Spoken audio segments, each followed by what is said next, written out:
정보를 추려나가고 지워나가는 게 핵심이에요. 더 심플하고 간단하게.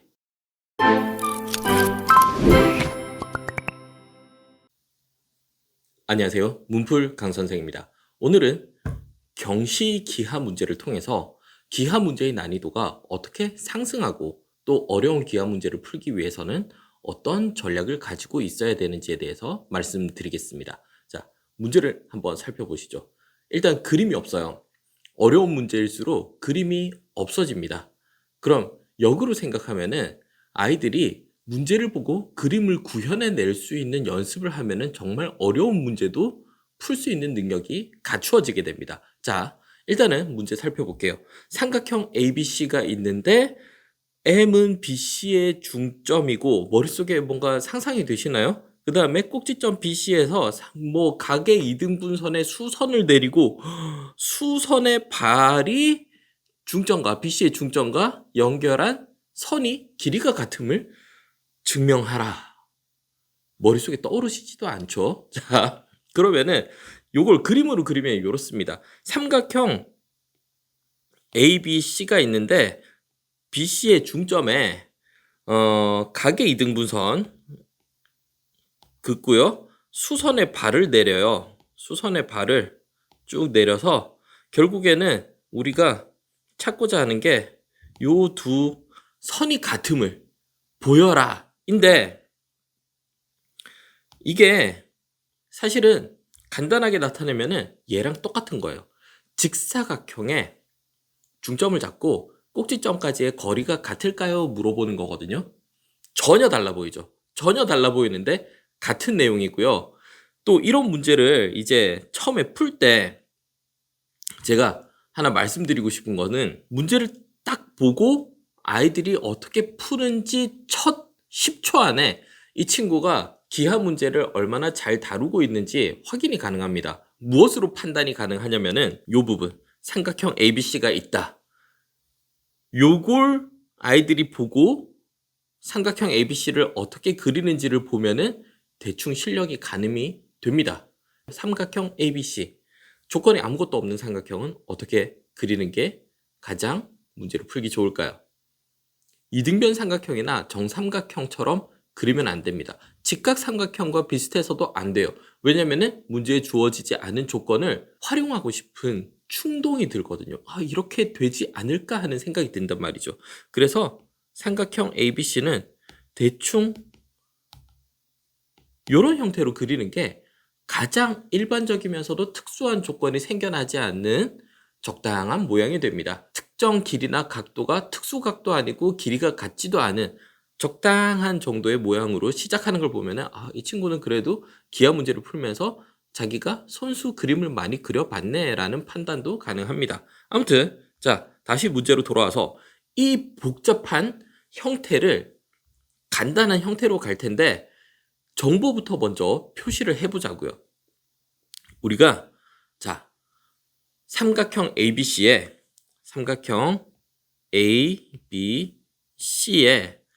중점 BC의 중점 M, BC의 중점 M에서 EF까지의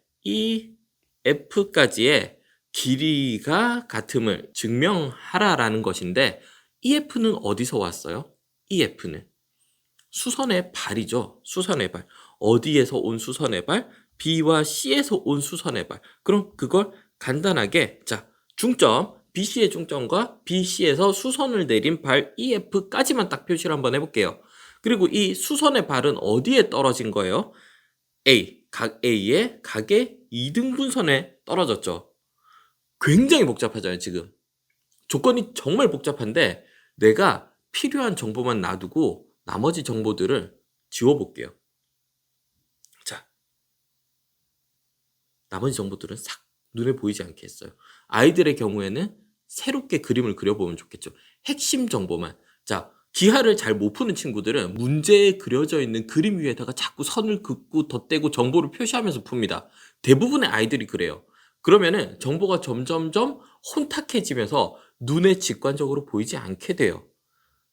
새롭게 간단하게 핵심 정보만 삼각형 ABC에서 시작했지만 심지어 삼각형 ABC도 없어졌어요. 간단하게 핵심 정보만 따로 표현을 해보자. 자, 그리고 지금 여기서 제 눈에 조금 거슬리는 부분이 있는데 요 부분이에요. 요 부분. 요 부분. 아무 의미 없이 A까지 이어져 있는데 얘도 날려볼게요. 자, 요것만 남았어요. 자, 그럼 얘를 조금 사이즈를 키우고 비교를 한번 해볼게요. 처음에 제가 말씀드린 둘이 조금 비슷해 보이시나요? 여기 있는 직사각형하고 위에 있는 저희가 핵심 정보만 추출한 도형하고 이게 비슷해 보이면은 기하를 보는 눈이 굉장히 좋은 겁니다. 자, 얘를 조금 당겨볼게요. 이래도 같다라고 생각이 되시나요? 조금 당겼어요. 역시나 요 두 길이가 같을 때 중간에 있는 점은 같은 길이를 가지게 될까요? 납득이 조금 안 되신다고요? 그러면 제가 이렇게 한번 그려볼게요.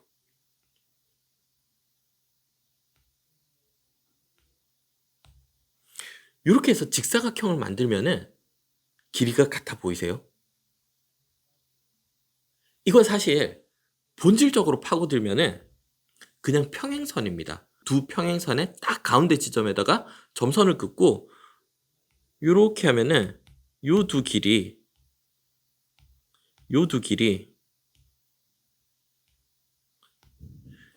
이렇게 중점으로부터 위아래로 길이는 모두 같다라는 걸 중학교 1학년 과정에서 배웁니다. 이게 되게 쉬워요. 그냥 이등변 삼각형으로 접어내리거나 대칭시키거나 합동을 통해 가지고 증명이 가능한 굉장히 쉬운 개념인데 눈에 보이지는 않죠. 중학교 1, 2, 3학년 때 기하의 기초 개념들을 배우는데 그게 조금만 응용이 되고 정보가 꼬이면은 전혀 눈에 보이질 않아요. 아이들이 변형해보는 연습을 하지 않거든요. 자, 그럼 다시 돌아와서 조금 당긴 게 길이가 같다라는 이 빨간 두 선의 길이가 같다라는 게 납득이 되면은 한 걸음만 더 나가보면 됩니다. 이제 어떻게 더 당겨보는 거죠. 이 부분을 제가 더 당겨서 넘겨볼 겁니다. 이렇게요. 자, 이제는 위와 아래가 굉장히 유사하다라는 생각이 드시나요? 1년의 과정을 통해서 제가 말씀드리고 싶은 것은 기하 문제가 아무리 어려운 문제라도 기하 문제가 가지고 있는 본질은 굉장히 기초적인 속성에서 시작을 하고 그 본질을 잘 보기 위해서는 따로 그려야 됩니다. 핵심 정보만 따로 추출해서 정보를 한 번씩 정리해 볼 필요가 있어요. 대수는 아이들이 스텝 바이 스텝으로 풀이 과정을 적는 연습을 굉장히 많이 시키는데 기하는 왜 문제에 그려져 있는 그림 위에다가 자꾸 풀이를 진행하는 걸 놔두고 계시는지 모르겠어요. 그림을 새로 그려보고 재구성해 봐야 됩니다. 특히 어려운 문제일수록 문제를 읽고는 자기가 스스로 그림을 그려봐야지 눈에 보이기 시작해요. 그리고 정보를 자꾸 덧대고 하면은 핵심 정보가 가려져서 보이지 않습니다. 정보를 추려나가고 지워나가는 게 핵심이에요. 더 심플하고 간단하게 자꾸 점점 정보를 빼나가면서 그려봐야 될 겁니다. 그리고 이런 정보를 추려나가는 작업을 유연하고 직관적으로 빠르게 하기 위해서는 아이들이 기초적인 기하의 개념을 배울 때 그 개념을 응용해보고 활용하는 연습. 근데 뭔지 모르시겠죠? 의심하고 변형해보면 돼요.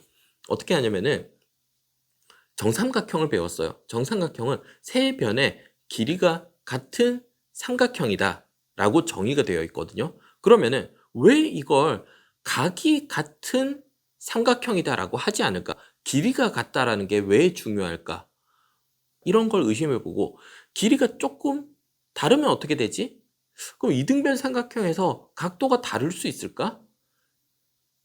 직사각형에서 한 각이 커지면 어떻게 되지? 나머지 각들이 어떻게 변하지? 이런 식으로 가장 기본적인 정의로부터 시작하면서 변형을 조금씩 해보는 거예요. 뒤틀어 보는 거죠. 이 조건이 만족이 되지 않으면 어떤 일이 일어나는지, 내가 이 점을 쭉 당겨보고 쭉 밀어 넣어보면 어떤 일이 벌어지는지, 이런 생각들을 많이 해보면 해볼수록 더 어려운 최고 난이도 문제가 어떻게 풀어나가야 될지 직관적으로 보이게 됩니다. 왜냐하면 출제하시는 분들이 그렇게 문제를 만들어 나가거든요. 가장 기본적인 원리에서부터 조건을 더하고 더하고 더해 나가는 거예요. 자, 결국 이 문제는 본질은 평행선에서 시작했어요. 평행선에 적당히 선을 그으니까 이걸 수선의 발처럼 쓸 수 있을 것 같은데? 그런데 그냥 수선의 발이라고 하면 재미가 없으니까 삼각형 꼭지점에서 내린 수선의 발이라고 하자. 요 선이 하나 쑥 삐져 올라간 게 있으니까 우리 이거는 꼭지점을 하나 해서 삼각형 ABC를 나는 요렇게 수선의 발에서 삼각형으로 한번 발전시켜 볼까? 그런데 여기에 A에서 E까지 내려오는 이 선이 그냥 수직으로 그었다라고 하면은 재미가 없으니까 이걸 가계이등분선이라는 조건을 하나 더 달아보자. 가계이등분선 풀이가 진행되면서 사용된 적 있나요? 없습니다. 가계이등분선이라는 조건은 아예 쓰지도 않았고, 심지어 가계이등분선이 아니더라도 M이와 MF는 항상 길이가 같습니다. 쓸데없는 조건으로 자꾸 현혹시키고 있는 거예요. 이런 정보들을 하나씩 하나씩 덜어나갈 수 있어야지, 이 연습이 되어야지 심화 문제, 기하 심화 문제도 손쉽게 풀이가 가능하고, 특히 이 심화 문제 풀이가 가능한 것보다 기하 문제들이 유형이 달라도 다 비슷하게 보이기 시작해요. 유형별로 학습을 하고 있으면은 기하 문제는 그림이 조금만 변형돼도 아이들이 풀어내질 못합니다. 본질이 뭔지 몰라서 그래요. 모두 달라 보이거든요. 그림이 어떻게 다르고 조건이 달라져도 본질이 눈에 보이기 시작하면은 어차피 1번 유형부터 10번 유형까지는 다 똑같은 이야기네. 그냥 삼각형이네. 이렇게 받아들일 수 있게 되는 거예요. 자, 연습은 어떻게 한다고요?